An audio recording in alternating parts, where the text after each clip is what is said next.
मोक्षमार्गस्य नेतारम् वेत्तारं कर्मभूरताम् ज्ञातारं विश्वतत्त्वानां वन्दे तद्गुणलब्धये वन्दे तद्गुणलब्धये।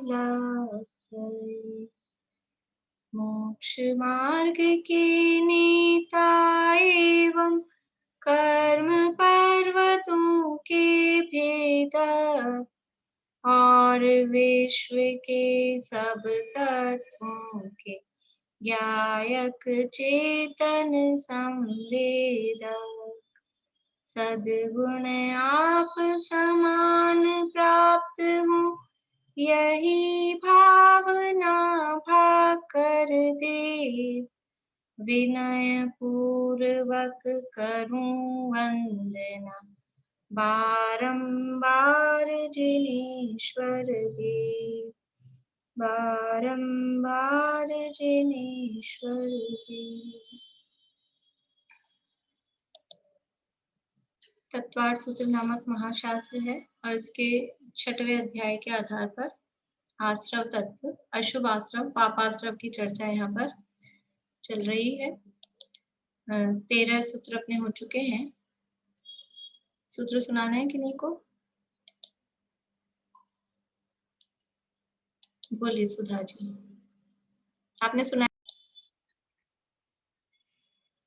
मोहनीय कर्म के आश्रव के कारणों की चर्चा चल रही है और उसमें मोहनीय कर्म के 2 भेद, दर्शन मोहनीय और चारित्र मोहनीय।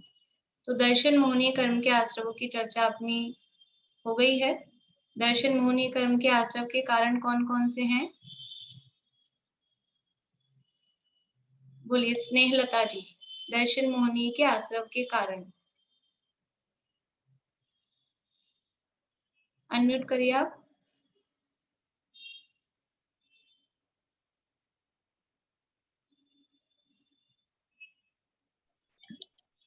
दर्शन मोहनीय के श्रुत वो पांच है। हाँ, ध्यान नहीं आ रहा। चलिए कोई बात नहीं। ध्यान नहीं आ रहा। मनोरमा आंटी बोलिए। केवली शुद्ध संग देव, केवली शुद्ध संग धर्म देव, इन सब का अवर्णवाद करना है।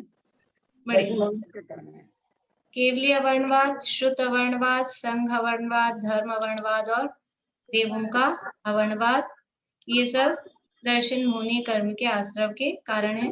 काफी चर्चा हमने कर ली है, बहुत कुछ कह दिया है और जो कुछ रह गया हो तो समझ लेना कि जो दोष जिसमें नहीं है, जो काम जो नहीं करता है, फिर भी उसमें वो दोष लगाना, फिर भी उसको वो काम करने वाला कहना, वो सब उनका अवर्णवाद है। जो उनका यथार्थ स्वरूप है वैसा ही उनको मानना।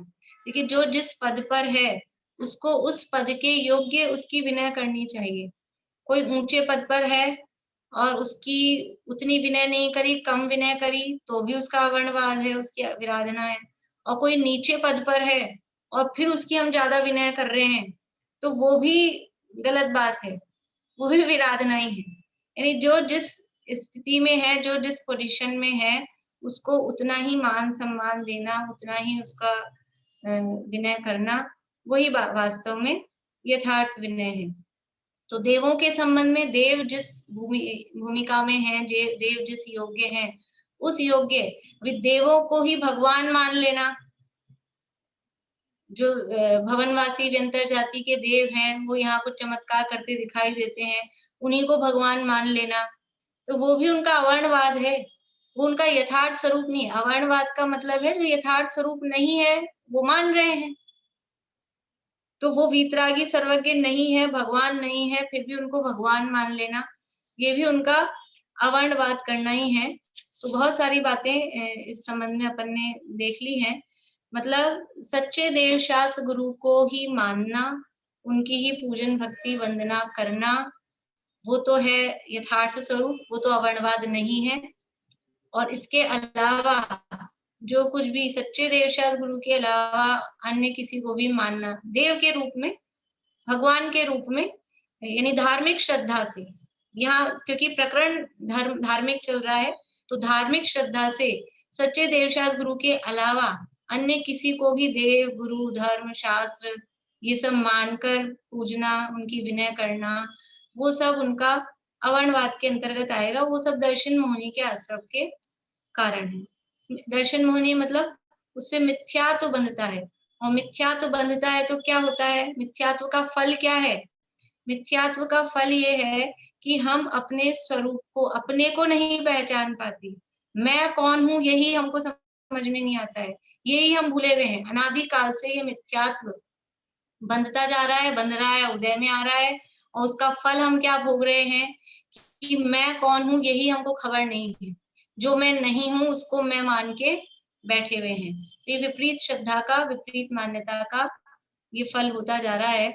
इसलिए सच्चे देवशास्त्र गुरु का निर्णय करके, उनके निर्णय पूर्वक फिर हम अपने को पहचानने की तरफ आगे बढ़ सकते हैं। और यदि सच्चे देवशास्त्र गुरु के निर्णय में गड़बड़ है तो अपने स्वरूप को भी जानना मुश्किल है। यहाँ ये दर्शन मोहनी के आश्रम के कारणों की चर्चा हुई है। अब हमें चर्चा करनी है चारित्र मोहनी, मोहनीय कर्म का जो दूसरा भेद है चारित्र मोहनीय, उसके आश्रम के कारण। चारित्र मोहनीय कर्म किसे कहते हैं? चारित्र मोहनीय कर्म किसे कहते हैं? बोलिए दीपिका जी, आप बताएंगे?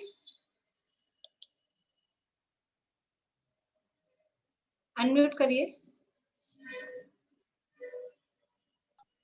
राग द्वेष और कषाय। ठीक है, वो करना। पारुल बोलिए। जो सम्यक चारित्र प्रकट नहीं होने देता, राग द्वेष उत्पन्न कराता है। बढ़िया। मतलब चारित्र मोहनीय कर्म किसे कहते हैं? देखिए, दर्शन मोहनीय कर्म किसे कहते हैं? रेणु जी लुहाड़िया बोलिए, दर्शन मोहनीय कर्म किसे कहते हैं?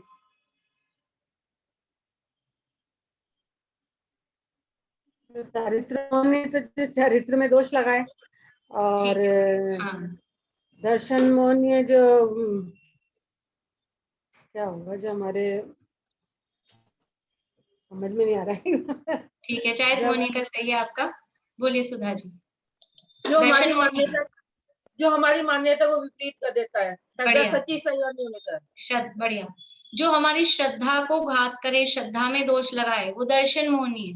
इसी तरह जो चारित्र का घात करे, चारित्र में दोष लगाए, उसका नाम चारित्र मोहनी। शॉर्ट में हम बोले तो जो श्रद्धा का उनका घात करता है मतलब घात करने में निमित्त होता है, श्रद्धा को विपरीत बनाने में निमित्त होता है, वो दर्शन मोहनी कर्म है। और जो हमारे चारित्र को विपरीत बनाता है, हमारे चारित्र का घात करता है, वो चारित्र मोहनीय कर्म कहलाता है।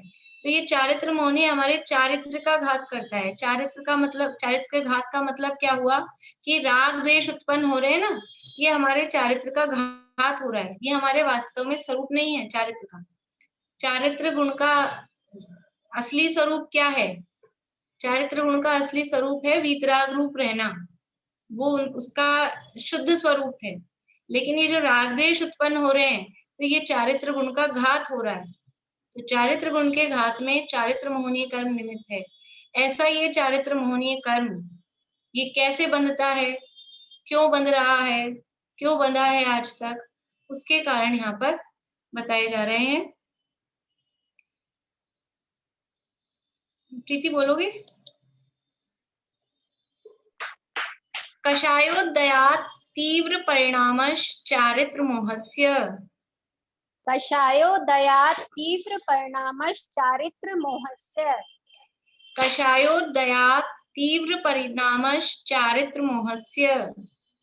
कषायोदयात् तीव्र परिणामश्चारित्र मोहस्य।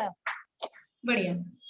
देखिए क्या कह रहे हैं, चारित्र मोहस्य यानी चारित्र मोहनीय के कारण है, आश्रव के कारण है।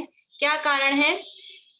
शब्द दिए हैं यहाँ पर, कषायोदयात यानी कषाय के उदय से, कषायोदया ये शब्द है। कषायोदयात, या तक दिख रहा है अपने को दया, मैं पहले वो लिख के दिखा देती हूँ आपको जो यहाँ लिखा है, कषायोदयात तीव्र ये शब्द लिखा है, ऐसा लिखा है अपने सूत्र में, कषायोदयात तीव्र। इसका संधि विच्छेद करेंगे तो कषाय प्लस उदयात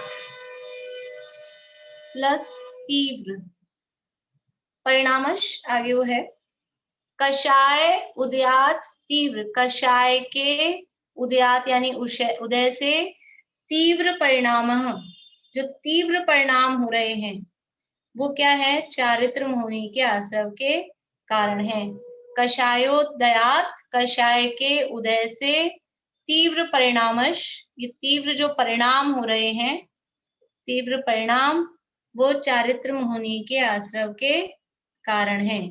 कषायोदयात तीव्र परिणाम, मतलब आधा तय भी है, या आधा तय और फिर यहाँ पूरा तय में ई की मात्रा तीव्र, तो इसको कषायोदयात, यहाँ ये साइन लगा होता है ऐसा तय में आधा तय के लिए, यानी थोड़ा सा तय डबल बोलेगा।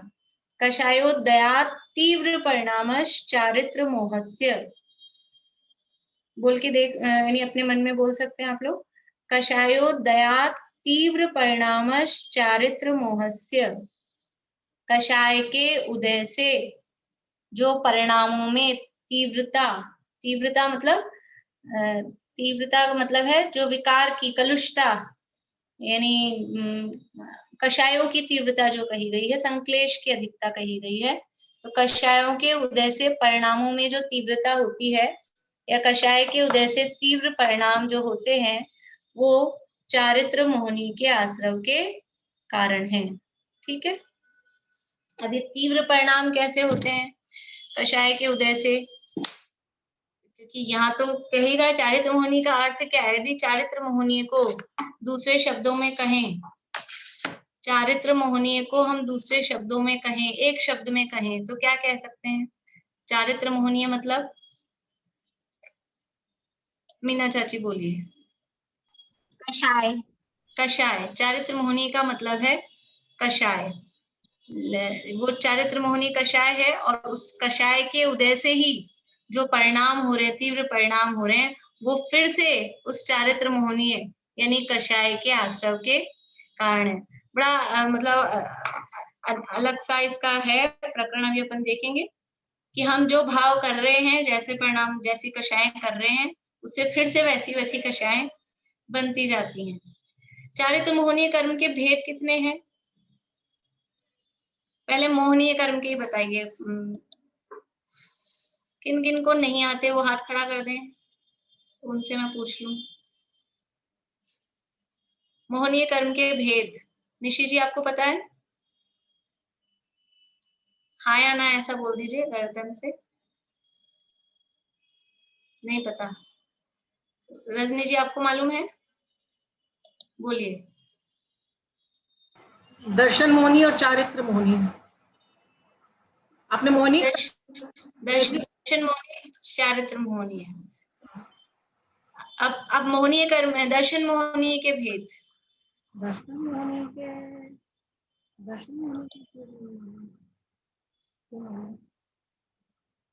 आवाज आ रही है आप लोगों को या अटक रही है? आ रही है। अरे बाबू, मुझे तो अटक अटक के आ रही है आप लोगों की, इसलिए मुझे लग रहा है मेरी तो नहीं अटक रही। आ रही है प्रीति? नहीं अटक नहीं रही। हाँ ढंग से आ रही। अटक नहीं रही?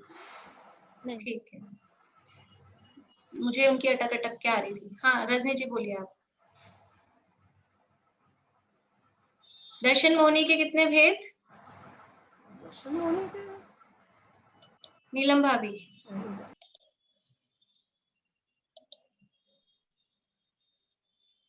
तीन भेद है दर्शन मोहनी, तीन भेद है, सम्यक, सम्यक प्रकृति और मिश्र, सम्यक मिथ्या। नहीं, गड़बड़ हो गई, पहली गड़बड़ हो गई। मोनिका भाभी, दर्शन मोहनी के मिथ्यात्, सम्यक मिथ्यात् भाभी हाँ रिपीट करिए, नीलम भाभी ने बोल दिया। भाभी मेरा नेट यहाँ पे प्रॉब्लम आ रही है, आप लोग कोई पिक्चर नहीं दिख रही है और नहीं सुनाई दिया कुछ। चलिए कोई बात नहीं। दर्शन मोहिनी के 3 भेद बोली रजनी जी, कौन कौन से 3 भेद आपको सुनाई दिए? पारुल सुनाई नहीं आ रहा आप लोगों को? मेरी आवाज तो आ रही है, इनकी नहीं आई। चलिए मैं बता देती हूँ।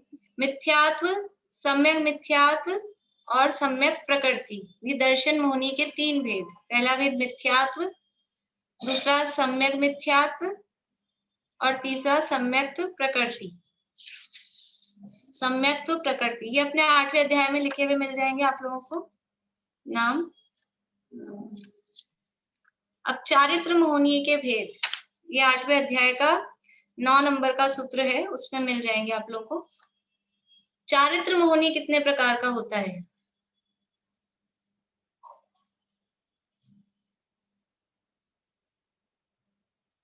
वर्षा भाभी। 25 होते हैं। अनंतानुबंधी आदि 16 कषाय और 9 कषाय। ठीक है, और अब जिनको नहीं पता उनको अनंतानुबंधी आदि से कैसे मालूम पड़ेगा? मधु भाभी बोलिए। रुकिए रुकिए आप, ठीक है मधु भाभी बोलिए। यही बोल रहे थे 16 कषाय और ये तो अब वो बतानी है आपको 16 कषाय कौन सी है। अपने को तो जिनको कुछ नहीं आता उनको सिखाना है, अब वो 16 कषाय से कैसे सीखेंगे? अनंतानुबंधी, प्रत्याख्यान, अप्रत्याख्यान और संज्वलन, इस तरह चारों 4 प्रकार की है, चारों कषाय। तो 16 हो गई और 9 वो है 9 कषाय जो शोक जुगुप्सा ग्लानि। ठीक है, देखिए अनंतानुबंधी क्रोध मान माया लोभ, ऐसे 4। अनंतानुबंधी क्रोध, अनंतानुबंधी मान, अनंतानुबंधी माया, अनंतानुबंधी लोभ, ऐसे ये अनंतानुबंधी की 4। उसके बाद में होता है अप्रत्याख्यानावरण।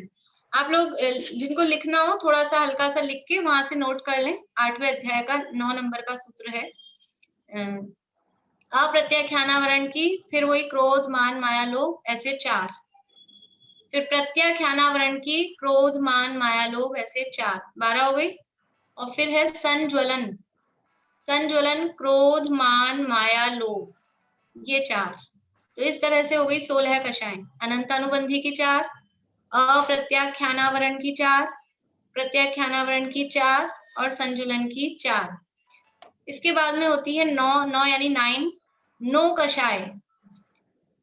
9 कषाय, 9 कषाय। पहले वाले 9 में औ की मात्रा है, 2 मात्राएं हैं, और दूसरे वाले 9 कषाय में 1 मात्रा है। 9 कषाय। 9 कषाय कौन बताएंगे? आज कोई नहीं क्या? रंजू भाभी वगैरह। हास्य, रति, अरति, शोक, भय, जुगुप्सा, स्त्रीवेद, पुष्पवेद और नपुंसकवेद। मैं ठीक है, बढ़िया, देख के पढ़ा है मैंने। ठीक है कोई बात नहीं। 9 कषाय ये याद करने आप लोगों को, जिनको भी याद नहीं है ना, मैं इतना स्लो करके और अभी क्यों बता रही हूँ, क्योंकि ये याद करने बार बार में काम आएंगी ये चीजें, इसलिए ये कुछ चीजें तो याद होनी ही चाहिए। फिर ये शब्द बार बार में आएंगे तो फिर समझ नहीं आएगा कि क्या है। 9 कषाय। आज जिन जिनको याद नहीं है वो मुझे हाथ खड़ा करके बता दें, तो मैं कल या परसों तक उनसे सुनूंगी। वैसे मुझे चेहरे से समझ में आ रहा है किस चीज को याद नहीं है। मोनिका भाभी 9 कषाय कल सुनूंगी मैं आपसे, ठीक है? इनका नाम लिया है, बाकी सब समझ ले जिन जिनको याद नहीं है। हास्य, रति, अरति। हास्य, रति, अरति, शोक, भय, जुगुप्सा, ये तो 6 नाम हो गए। बाकी 3 सरल है, वो सबको याद हो जाएंगे। 9 में से 6 ही याद करने हैं। उसमें से भी हास्य और रति अरति, रति अरति तो अपोजिट है, तो एक याद हो गया तो दूसरा हो ही जाएगा। और हास्य का अपोजिट होता है शोक, लेकिन वो क्रम में बोलने में बाद में आता है उसका नाम। नहीं तो हास्य, शोक, रति अरति ऐसा भी बोल सकते हैं याद करने के हिसाब से। हास्य, रति, अरति, शोक और भय और जुगुप्सा, तो 2 शब्द एक्स्ट्रा नए से याद करने, भय और जुगुप्सा। जुगुप्सा का मतलब होता है ग्लानि। हास्य यानी हंसना, हंसी। रति यानी अच्छा लगना, कोई भी चीज अच्छी लगती है तो रति कषाय का उदय होता है। अरति यानी बुरा लगना, जैसे गर्मी हो रही है तो हमको अरति होती है, इरिटेशन होती है, अच्छा नहीं लगता है। और फिर ठंडी हवा चल जाए या एसी चल जाए तो हमको अच्छा लगता है, तो वो हो जाती है रति। हास्य, रति, अरति। शोक जो दुख का परिणाम है, अभी हम पढ़ के ये दुख शोक तापा क्रंदन, उसमें वो शोक। फिर है भय, भय का मतलब डर लगना, डर लगना ये भी कषाय है। हंसना ये भी कषाय है। कोई चीज अच्छी लग, हमको लगता है कि हमको ठंडी हवा लगी, बारिश हो गई कल और ठंडी हवा आ गई, उमस हो रही थी तो हमको अच्छा लगा, तो हमको लगता है हमने कोई कषाय की। अभी हम मुस्कुरा दिए, हम हंस रहे हैं तो हमको लगता है हम कषाय कर रहे हैं, पर ये भी कषाय हैं। पर ये वैसी कषाय नहीं है जैसे क्रोध, मान, माया, लोभ जैसी पावरफुल कषाय होती हैं, वैसी उतनी पावरफुल ये कषाय नहीं है, इसलिए उनको कहा है नो कषाय। नो कषाय का मतलब, नो का मतलब है हल्की कषाय है, पर है कषाय। कषाय है मतलब क्या काम करती है? हमारे चारित्र गुण का घात करती है, हमारे चारित्र का घात करती है, चारित्र में दोष लगाती है, इसलिए कषाय है। लेकिन जैसी पावरफुल कषाय क्रोधमान माया लोभ है, वैसी पावरफुल ये नहीं है। तो हास्य, रति, अरति, शोक, भय, जुगुप्सा। जुगुप्सा का मतलब है ग्लानि का परिणाम, कुछ भी गंदी चीज देख के जो मुंह बिगाड़ा, कुछ दुर्गंध आई तो हमारी मुंह बिगड़ता है, तो वो परिणाम कहलाता है ग्लानि का, जुगुप्सा। जू, गु, आधा प और सा, जय में छोटे ऊ की मात्रा, ग में भी छोटे ऊ की मात्रा, जुगुप्सा। मैं बार बार मैं बोल रही हूँ ताकि कुछ लोगों को अभी याद हो जाए, अलग से मेहनत नहीं करनी पड़े। हास्य, रति, अरति, शोक, भय, जुगुप्सा। फिर है 3 वेद, स्त्री वेद, पुरुष वेद और नपुंसक वेद। तो ये तो सबको याद ही है 3 वेदों के नाम, स्त्री वेद, पुरुष वेद और नपुंसक वेद। ये भी कषाय है, यानी वेद का जो परिणाम, वेद का मतलब स्त्रीलिंग बाहर में आकार नहीं, ये कषाय है, ये परिणाम है, भावों से संबंधित है। और द्रव्य कर्म की बात चलेगी तो द्रव्य वेद की भी बात लेंगे, लेकिन हमारे जो भाव होते हैं, स्त्रियों के साथ रमण करने का परिणाम वो पुरुष वेद कहलाता है, पुरुष के साथ रमण करने का परिणाम वो स्त्री वेद कहलाता है, और स्त्री पुरुष दोनों के साथ कोई भी मिल जाए उसके साथ रमण करने का परिणाम वो नपुंसक वेद कहलाता है। इस तरह से 3 वेद, ये भाव वेद की बात है, अंदर से परिणाम, और बाहर में जो शरीर के जो चिन्ह होते हैं उनसे पहचानते हैं स्त्री है, पुरुष है, नपुंसक है, वो वेद कहलाते हैं। तो ये भी नो कषाय है। तो ये हास्य, रति, अरति, शोक, भय, जुगुप्सा, स्त्री वेद, पुरुष वेद और नपुंसक वेद, ये 9 कषाय, 9। और 16 कषाय अनंतानुबंधी की क्रोधमान माया लोभ, अप्रत्यख्यानावरण की क्रोधमान माया लोभ, प्रत्यख्यानावरण की क्रोधमान माया लोभ और संज्वलन की क्रोधमान माया लोभ। इस तरह से ये 25 कषाय हैं। ये सब क्यों पहले जानना जरूरी है कि हर के आश्रव के कारण थोड़े डिफरेंट होंगे, तो हमको उनके नाम ही नहीं पता होंगे तो फिर उसके आश्रव के क्या कारण हैं वो कैसे समझ में आएगा। इसलिए आश्रव के कारण जानने के लिए ये नाम, कषाय कौन सी है, चारित्र का घात कौन कर रहा है, वो थोड़ा सा जानना जरूरी है। तो यहाँ तो सामान्य रूप से क्या कह दिया, कषायोदयात तीव्र परिणामश चारित्र मोहस्य, यानी कषाय के उदय से परिणामों में तीव्र कलुषता होने से चारित्र मोहनीय कर्म का आश्रव होता है।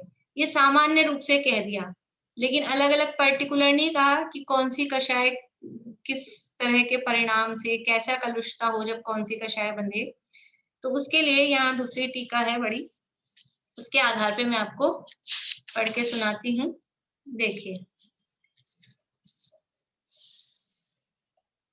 चारित्र मोहनीय के आश्रव का यहाँ विस्तार से वर्णन अब बता रहे हैं। अपने तथा पर को कषाय उत्पन्न करना, चारित्र मोहनीय के आश्रव का कारण कि खुद को, अपने और पर, यानी ये इसमें से नहीं है, अब मैं किसी दूसरे बुक में से बता रही हूँ आपको, बाद में मैं सेंड कर दूंगी, स्क्रीन पे नहीं दिखा पाऊंगी अभी, इसमें है नहीं, ठीक है ना। आप लोग सुन लीजिए, जिनको लिखना हो वो लिख भी लीजिए, जैसे भी हो, फिर मैं बाद में आपको भेज दूंगी। अपने तथा पर को कषाय उत्पन्न करना, स्वयं को या किसी दूसरे को कषाय उत्पन्न करा दी। और कषाय कौन सी? कषाय कौन सी? अपने को या पर को कषाय उत्पन्न करना, इसका मतलब क्या हुआ? कौन सी कषाय उत्पन्न करा दी? बोलिए सरोज आंटी, कषाय उत्पन्न करने का मतलब क्या? नहीं, सुनीता आंटी? राग द्वेष वाली कषाय उत्पन्न की। अरे 4 कषाय है ना, उनमें से कषाय का नाम बोलिए, कषाय उत्पन्न कराना। अनंतानुबंधी।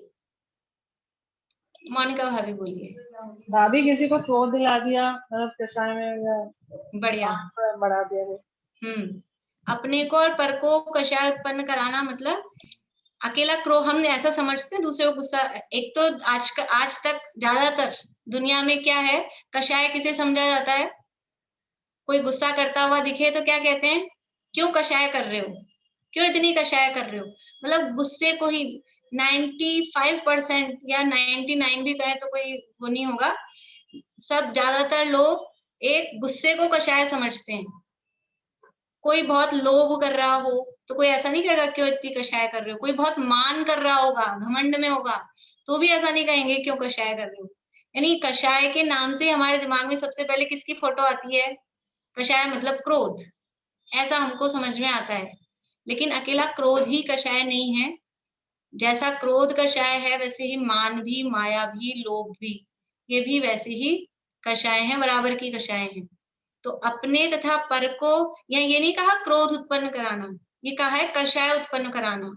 तो अब खुद को कषाय यानी क्रोध हो गया, मान हो गया, माया हो गई, लोभ हो गया, ये खुद में उत्पन्न हुआ। तो इससे क्या होगा? दूसरे वापस से चारित्र मोहिनी का आश्रय होगा।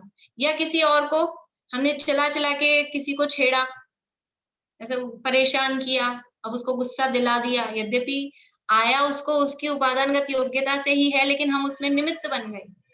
तो जबरदस्ती किसी को परेशान करके गुस्सा दिलाया, जबरदस्ती किसी की झूठी प्रशंसा करके उसको मान में चढ़ा दिया।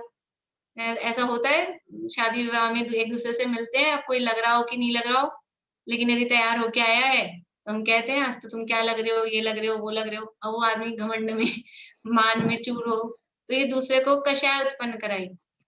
इसी तरह से मायाचार, किसी इस तरह की परिस्थितियां दूसरे को कही या उसको बताया कि तुम इस तरह की मायाचारी कर लो, या लोभ करने की प्रेरणा दी। तो अपने और पर को कषाय उत्पन्न कराना, किसी भी तरह से क्रोध, मान, माया, लोभ उत्पन्न कराना, इससे फिर से चारित्र मोहनी का आश्रय होता है। नेक्स्ट है तपस्वी जनों को चारित्र दोष लगाना। त्यागी व्रती तपस्वी कोई भी है, मुनिराज हैं, आरिका माता जी हैं, या और कोई त्यागी व्रती हैं, ब्रह्मचारी वगैरह, तो उनको दोष लगाना, उनके चारित्र में दोष लगाना। जैसे कि अपन ने कहानी पिछली क्लास में सुनी थी 18 नाते वाली कथा, तो उन्होंने उनके चारित्र में दोष लगाया कि ये बुढ़े को जवान मिली है, जवान को बुद्धि मिली है, ऐसा करके। तो वो कोई पति पत्नी या ऐसे नहीं थे, लेकिन उनके चारित्र में दोष लगाया। या सीता की बात मैंने आपको बताई थी कि सीता ने ऐसे कहा वो पति पत्नी की जैसी बातें करते हैं, तो ये उनके चारित्र में।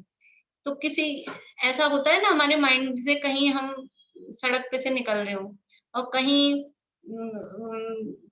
बाइक के पास, कहीं पेड़ के नीचे 2 लड़का लड़की खड़े हुए अपने को दिखते हैं, तो हमारे माइंड में क्या आता है? सीधा सा सबसे पहले माइंड में क्या आ जाता है कि ये मतलब हम ये नहीं सोच सकते कि ये भाई बहन होंगे, कि ये पति पत्नी होंगे, या कुछ भी हमारे माइंड में कुछ और ही आता है। तो ऐसे ये तो खैर अव्रती हैं, ये तो संसारी जन है, लेकिन हमको किसी को भी देख के ऐसा ही विचार आता है, उससे भी वो चारित्र मोहिनी का आश्रय होता है।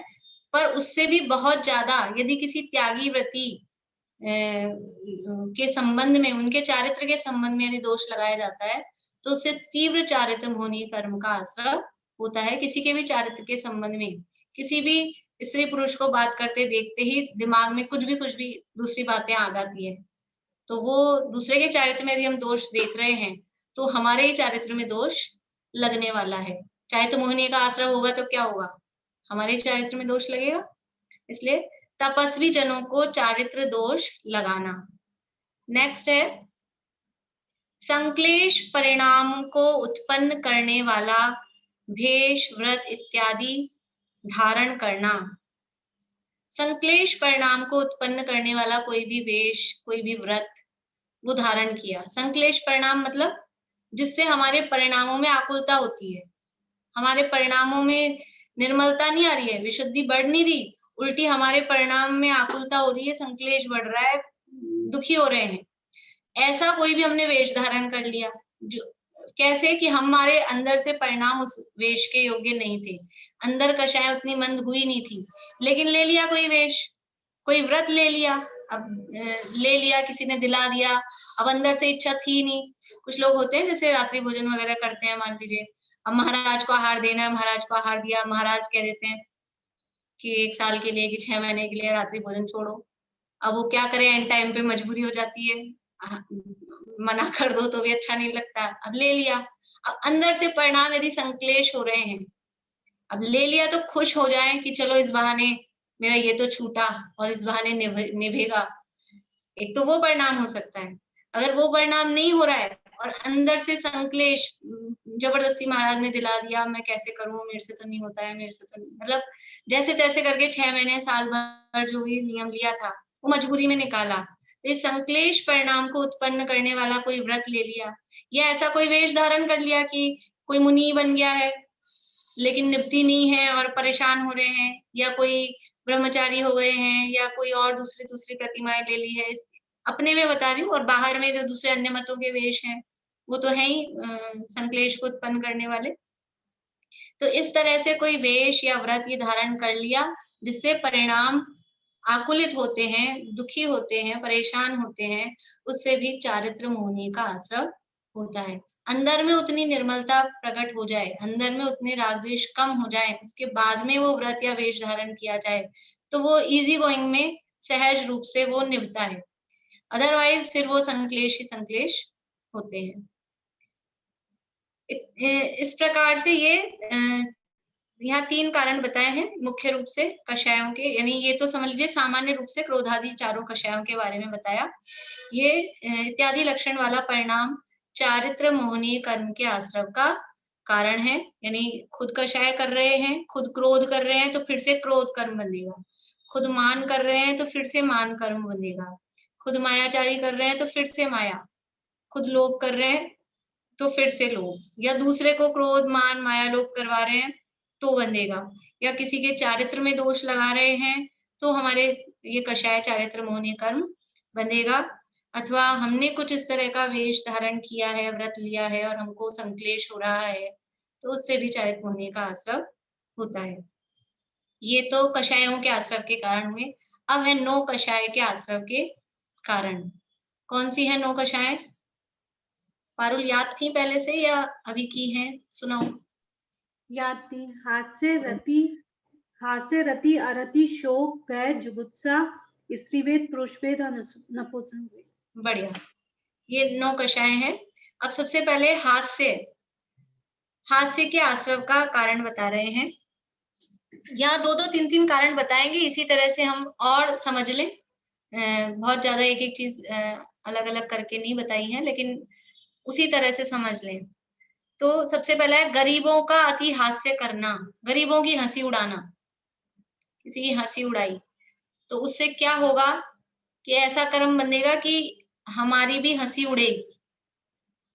गरीबों की हंसी, किसी दूसरे की हंसी हम उड़ा रहे हैं तो फल जैसा जैसे एक दुनिया में चलता है सिद्धांत, जैसा करोगे वैसा भरोगे, जैसा किया वैसा भरेंगे। तो दूसरों की हंसी उड़ाई तो हमारी भी हंसी उड़ेगी। ये तो हंसी उड़ने वाला हुआ, लेकिन हमें हंसी आए वो कहलाएगा हास्य कर्म। तो वो किससे बंधेगा कि बहुत ज्यादा व्यर्थ का प्रलाप करना।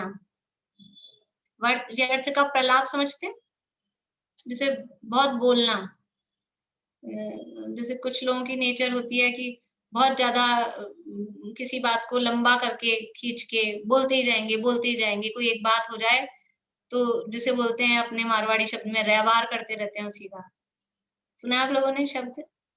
वही चीज मारवाड़ी में बोलते हैं, एक एक बात, मतलब एक बात हो गई उसको कह दिया एक बार, फिर से उसी को, फिर से उसी को, फिर से उसी को, चुप ही नहीं होना थोड़ी थोड़ी देर में, बार बार में, ये बहुत ज्यादा प्रलाप करना ऐसा, तो इससे हास्य कर्म बनता है। और है सबसे इम्पोर्टेंट, हंसी का स्वभाव रखना, ज्यादा सी बात पे हंसना। कुछ लोगों का नेचर ही होता है हंसे बिना बात ही नहीं करने। हंसना अच्छी बात है, दुनिया में अच्छा कहा जाता है, हर्षासन किया जाता है, स्वास्थ्य अच्छा रहता है, वो सब एक अलग चीज है।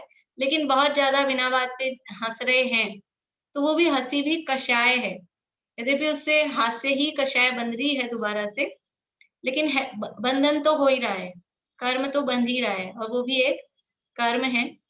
तो बहुत ज्यादा हंसी का स्वभाव रखना, बहुत ज्यादा व्यर्थ का प्रलाप करना, ये सब हास्य कर्म के आश्रव के कारण है। इसके बाद में है रति। रति के आश्रव के कारण, पहला है विचित्र क्रीड़ा करने में तत्पर होना। विचित्र क्रीड़ा करने में तत्पर होना मतलब है कि क्रीड़ा कहा जाता है कि जैसे घूमना फिरना, इस तरह की, पुराने जमाने में उसको कहते थे राजा महाराजा, वो क्रीड़ा के लिए गए कहीं वन में, उपवन में। क्रीड़ा का मतलब है जैसे हम लोग आउटिंग के लिए जाते हैं, घूमने फिरने जो जाते हैं, जैसे बहुत ज्यादा घूमने फिरने का, अच्छी अच्छी जगह जाते हैं घूमने फिरने, कहाँ जाएंगे, गंदे शहर की गलियों में तो जाएंगे नहीं, कोई अच्छा बाग बगीचा पेड़ पौधा वन उपवन, ऐसी जगहों पे जहाँ हमको अच्छा लगता है, जहाँ हमको जाके वो सुहावना लगता है। तो ऐसे इस तरह की घूमने फिरने वाला, क्रीड़ा करने वाला जिनका नेचर होता है, उसमें तत्पर मतलब वैसा नेचर। जरा सा मौसम अच्छा होते ही चलो, गाड़ी उठाई और चलो, यहाँ चलो वहां चलो, घूमने घूमने फिरने जाओ कि यात्रा के नाम पे जाओ, लेकिन वो अंदर से रुचि तो घूमने की ही है। तो ये इस तरह से घूमने फिरने का जिनका नेचर है, विचित्र क्रीड़ा करने में तत्पर होना मतलब घूमना फिरना, जहाँ जाकर हमको सुहावना लगता है, ऐसी जगहों पर घूमना फिरना। फिर है व्रतशील में अरुचि का परिणाम। रति के आश्रव का कारण बता रहे हैं कि रति का मतलब समझ में आया था आप लोगों को? रति का मतलब है अच्छा लग रहा है, सुहावनापन। तो वो कैसे होगा कि हमको व्रतों में और शील में अरुचि है, हम वो, क्योंकि हम व्रतशील पालन करेंगे, तो व्रतशील में तो क्या होगा कि हमको अरति वाली चीजें मिलेंगी। हमने कोई व्रत ले लिया, आज हमने व्रत ले लिया, 1 घंटा पंखा नहीं चलाएंगे, तो फिर क्या होगा कि फिर वो जो गर्मी लगेगी, वो गर्मी में हमको रति होगी, क्या रति होगी? तो व्रत लेने से तो आरती तो वास्तव में तब होगी जब हमने यानी जबरदस्ती लिया है, अदरवाइज उसमें ना रति है ना आरती है। लेकिन वो व्रत लेना में अच्छा नहीं लगेगा उसको, वो बिना व्रत के विषयासक्त जो रहता है, विषयों में आराम से वो उसको जो बाहर में अनुकूलताएं मिलती रहे, वो उसको बढ़िया लगता है। तो ऐसा जो नेचर है कि बाहर में अपने को सब सुख सुविधाएं मिलती रहे, कोई हम व्रत नहीं लें, कोई हम नियम नहीं लें, वो लेने का परिणाम नहीं हो, तो उससे रति कषाय का आश्रय होता है। व्रत और शील में अरुचि का परिणाम मतलब विषयासक्ति है, विषयों में आसक्त रहना चाहता है, और विषयों में आसक्त रहना चाहता है तो उससे बाहर में अनुकूलताएं जैसी मिल रही हैं वैसी मिलती रहे, तो ऐसा जो परिणाम है उससे वो रति कषाय का आश्रय होता है। तो इसका फल क्या होगा? हाँ, अच्छी बात है, रति कषाय का आश्रय होगा तो फिर से हमको बाद में फिर सुख सुविधाएं मिलती रहेगी, लेकिन वो सुख सुविधाएं मिलती रहेगी तो वो विषयों में आसक्ति बनी रही, और विषयों में आसक्ति बनी रही तो संयम लेने का परिणाम नहीं आएगा। व्रत और शील में अरुचि कही ना, तो हम संयम धारण करें, हम व्रत लें, ऐसा परिणाम नहीं आ पाता है जब तक रति कषाय का ऐसा तीव्र उदय चल रहा है, तो फिर हम संयम धारण की ओर अग्रसर नहीं हो पाते। जबकि हमारे को मोक्ष मार्ग में आगे बढ़ना है तो संयम के बिना मोक्ष नहीं हो सकता है, तो व्रत संयम तो लेना ही पड़ेगा। और ये कषाय का अगर तीव्र उदय होता है तो उस तरह के परिणाम फिर नहीं आ पाते। फिर है आगे अरति का और कर लेते हैं, फिर बाकी ये कल करेंगे। अरति के आश्रव का कारण दूसरे को अरति उत्पन्न कराना। दूसरे को अरति यानी हम इस तरह का कुछ कर रहे हैं कि दूसरे को असुहावना लगे। जैसे ऐसा होता है, बच्चे आते हैं, हाथ धोते हैं, फिर पानी की छींटे मुंह पे दे जाते हैं, अपने को अच्छा नहीं लगता, तो उसने दूसरे को अरति उत्पन्न कराई। ऐसा कुछ भी काम और भी जो भी काम जिसे दूसरे को जो पसंद नहीं है, हमने वो ऐसा कुछ किया, तो वो पर को अरति उत्पन्न कराना। दूसरा है पर की रति का विनाश करना। पर की रति मतलब दूसरे को कुछ अच्छा लग रहा है और आपने वो उसमें बीच में बाधा पहुंचा दी। जैसे कि पंखा चल रहा था, दूसरे को अच्छा लग रहा था, आपने बंद कर दिया, मेन स्विच ही बंद कर दिया, और भी कुछ भी इस तरह की बातें जो दूसरा को अच्छा लग रहा था और आपने उसमें बीच में बाधा डाल दी। तो पर की रति का विनाश करना, यानी एक तरफ से अरति उत्पन्न कराई और जो उसको रति थी उस रति का नाश किया। रति मतलब सुहावना, अच्छा लगना, अरति यानी असुहावना, बुरा लगना। फिर है पाप करने का स्वभाव होना। नेचर ही है पाप करने की, किसी की पापों में मजा आता है, तो पाप करने का स्वभाव होना ये भी अरति के आश्रव का कारण है। और पापियों की संगति करना, पाप का संसर्ग करना।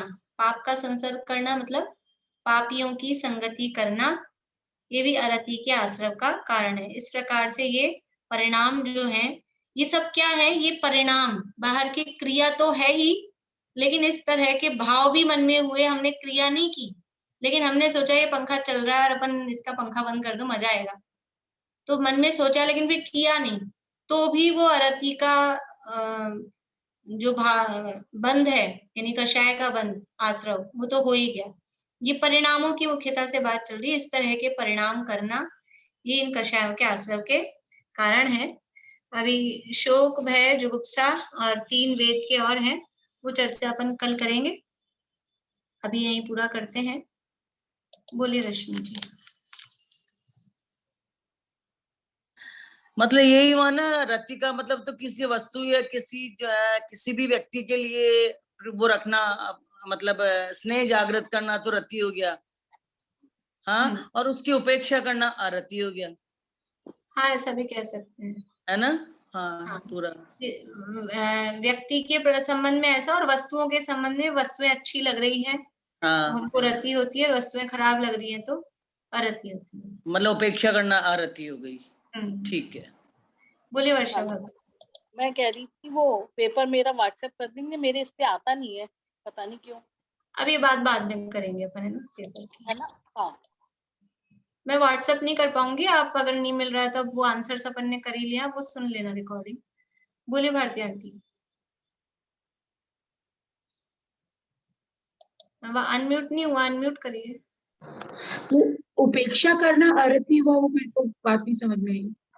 उपेक्षा करना अरति ऐसा कह सकते हैं ना, मतलब हमने दूसरे को की उपेक्षा, मतलब उस पर ध्यान नहीं, जैसे यहाँ का ना पर को अरति उत्पन्न कराना या पर की रति का विनाश करना, तो दूसरे को जो चीज अच्छी लग रही थी फिर हमने उसको नेग्लेक्ट किया, तो उस अर्थ में हम उपेक्षा अर्थ ले सकते हैं, वो उपेक्षा उस अर्थ में ले सकते हैं। अच्छा, एक चीज और पूछ रही थी, मैं पहले भी पूछना चाह रही थी, सम्यक्त्व प्रकृति को सम्यक्त्व मोहनीय भी कह सकते हैं ना। हाँ, सम्यक प्रकृति को सम्यक मोहनीय भी कहते हैं, और दूसरे वाले को मिश्र भी कह सकते हैं। हाँ, फिर उसको मिश्र मोहनीय कहते हैं। ये दर्शन मोहनीय के भेद है ना, तो मोहनीय सबके आगे लगा देते हैं। वो मिथ्या तो मोहनीय है, फिर सम्यक तो मोहनीय, मिश्र मोहनीय, ऐसा वो शॉर्ट में सम्यक तो बोलते हैं। चलिए जिनवाणी स्तुति करते हैं।